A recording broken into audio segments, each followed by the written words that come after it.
And then Shushu Yes. in the co-main did exactly what he was supposed to do. The makeup didn't look exactly how I thought it should have looked, for the sake of words, but it looked like he just had a game plan, something that he just knew what he wanted to do against this guy. I said after the second round, I don't remember exactly what I said. I think I said Shushu. I said he looks a little lackadaisical. I think that's the word I used. But he looked lax. I said lax, but he just looked a little lackadaisical, like he was trying to allow this guy to get comfortable, which I ain't got a problem with, especially when you comfortable, confident, knowing I can use my defense, which ultimately ended up being what he did. You know, there were moments where he got hit a little more than I expected him to, and I think that's where my feeling of him being lackadaisical came from. But outside of that, man, lights out. He's got a lot of good qualities, but maybe one of the most complimentary qualities I could give him is that he reminds me of Terrence Crawford in this one way. He's got long arms, but he's really good at mid-range. He's great in the exchanges, and he's great at being a counterpuncher in the exchanges. I think his pull counters are nasty. Yeah. That's one of the prettiest parts of his game. You're talking about how he's getting touched up a little bit. Yeah. I wonder if part of that is he's trying to get knockouts. Yeah. And because he certainly has the hand speed and the athleticism to feint and to box and to turn guys a lot. And he does that sometimes, but for the most part, the last several fights, he's really trying to perfect this in the pocket pull counter game.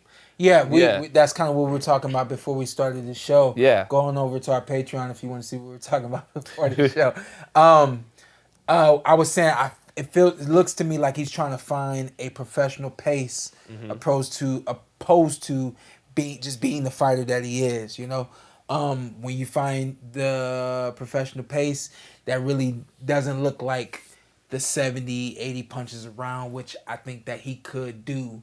That doesn't look like, you know, the fast stuff setting up the power. You know, usually it's a little more methodical. Let me find the right punch, put it in the right place, which he can clearly do. You know what I mean? But I think that might be what it is. We're seeing him kind of find more of a professional pace and fight like that, opposed to having, you know, even a 130 or 126? 26. A 126 higher work rate pace. That speed that sets up the power.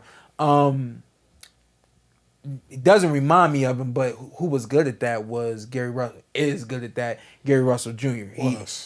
He had a great way of using his speed to set up his power and translated that well into a professional style where it was almost seamless. Like you never saw it. You just saw him improving. You never really saw like what was he doing, you know. With this one right here, it seemed like he was looking kind of like Tiger, looking for the right punch, and then not afraid to use his pull counters and work on the inside. Shushu is that guy. Hey, he got it. Yeah. Shushu is I that agree. superstar. I agree. He's got He's a superstar, man. Superstar is tough at featherweight to make that happen and to be good, but he's nice. But he got the buzz already at featherweight. Yeah. Right. I think he might have more buzz than a lot of guys at 126. Listen, Top Rank doing the right thing. They got him fighting at home. Yeah. You know, and the Big Apple. Right. You know what I mean? They're doing the right thing, and of course on ESPN. So 4 or 5 times a year. I feel like I see Shushu every 2 months. Yeah, we should at this point still. Yep. But yeah, now he got it, man. Yeah. Go ahead. What was tantalizing about his chances? What if you love Shushu, is that he's great at this pull counter game, and that's where Neri did catch Inoue in the first round. Yeah. And Bruce, I said it a couple weeks ago when we originally talked about Bruce and Inoue. He needs like 18 to 24 months to gear up for Inoue. You know, he's not ready right now. And what I loved about Inoue is, and we talked about this before the show, was him showing up and acknowledging this guy who's not even a champion yet, but he's being intellectually honest. This kid's really good. Yeah. This kid's got buzz in America. Yeah. I'm in town to receive my Fighter of the Year award anyways. Yeah. I'm going to show up and acknowledge the talent. I'm not going to downplay it. I'm not going to downplay the next hungry lion coming after what I got, what I've worked so hard to get.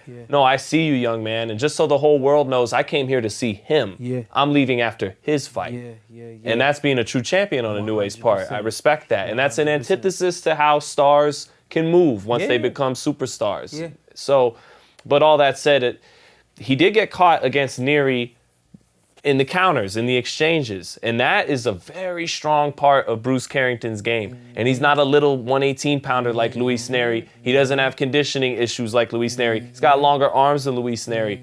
So if Shushu can keep doing his part and building and getting better and looking impressive, this is the Naseem Hamed coming to America, Kevin Kelly fight. And maybe Bruce can make it go the other way. And not but that fight, Hamed and Kelly, what was so great is there was 1 million knockdowns in 4 rounds, and Kelly was there to knock out the knockout artist. And I think Bruce, it would be kind of similar in that vein. And so I hope Bruce can continue. He's on his way to the WBO title. Yeah. Well, Bruce, he'll be coming in the next week or two. So he's got some big news. He said he wanted to drop here at the PorterWay Podcast first. Okay. So we'll get him in the next week or so. What are you making that happen? Next week. Father's Day. Father's Day. Oh, yeah. You know you can't do it. Yeah. I can't do it either. What I hated about this whole fight is the belts. I'm like, why are they giving him belts? Hey, I shout out to Shushu. Even he was like, I didn't. It's kind of like when they gave Shawn a belt. I ain't gonna say which. It don't matter anymore. They gave Shawn a silver belt. Shawn didn't want the fucking belt. No, I didn't. That was Shushu. Yep. Yeah. That was Shushu last night. He's like, no, listen. It's like, take it, Shawn, or they're not going to let you fight for the real one. The funny thing is, I didn't see this part of the. I didn't see this part. Shawn, I'm like, where they. So I'm seeing it now, right? But it was before Hafey made it, before he made it big, and it was just like small, and I was over here while you was talking. I said, "What belt is that?" Shushu wasn't really going for it. It's just like, all right. Like, this ain't the goal. Part of the game. Shout out to the belt people, man. Y'all belt people or something. It's like, you want me to take a picture with this and smile and you'll give me the title shot? All right.